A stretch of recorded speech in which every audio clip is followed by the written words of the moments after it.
നമ്മുടെ സംസ്ഥാനത്തെ സാമൂഹ്യ സുരക്ഷാ ക്ഷേമനിധി ബോർഡ് പെൻഷന്റെ ക്രിസ്തുമസ് സമ്മാനം പെൻഷൻ വിതരണം ഇപ്പോൾ നമുക്കിനി ലഭിക്കുവാനുള്ള കുടിശ്ശികയിൽ നമുക്ക് ജൂലൈ വരെയാണ് ലഭിച്ചിട്ടുള്ളത്.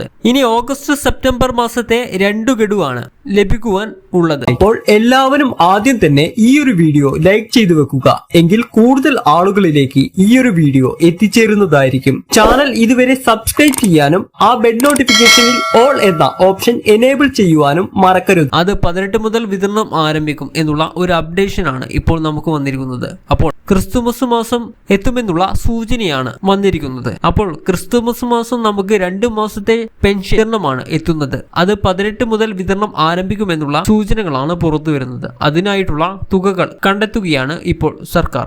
അത് 15-ാം തീയതി കൂടുതൽ തന്നെ ഔദ്യോഗികമായിട്ട് പ്രഖ്യാപിക്കും എന്നുള്ളതാണ്. ഈ 2 മാസത്തെ വിതരണം ഉണ്ടാകും എന്നുള്ള കാര്യം ഇപ്പോൾ ഉറപ്പായിരിക്കുകയാണ്. അപ്പോൾ നമുക്ക് ക്രിസ്തുമസ് സംബന്ധിച്ച് 2 മാസത്തെ പെൻഷൻ വിതരണം ലഭിക്കുന്നതാണ്. അപ്പോൾ തന്നെ PM കിസാൻ സമ്മാൻ നിധിയിൽ നമുക്ക് തുക മുടങ്ങിയിട്ടുള്ള നിരവധി കർഷകർ ഉണ്ടായിരുന്നു. അപ്പോൾ നിങ്ങൾ ഇതെല്ലാം തന്നെ ശരിയാക്കിയിട്ടുള്ള കർഷകരാണ് എന്നുണ്ടെങ്കിൽ നിങ്ങൾക്ക് ഈ മുടങ്ങിയിട്ടുള്ള വിതരണം വീണ്ടും ആരംഭിക്കുവാൻ പോവുകയാണ്.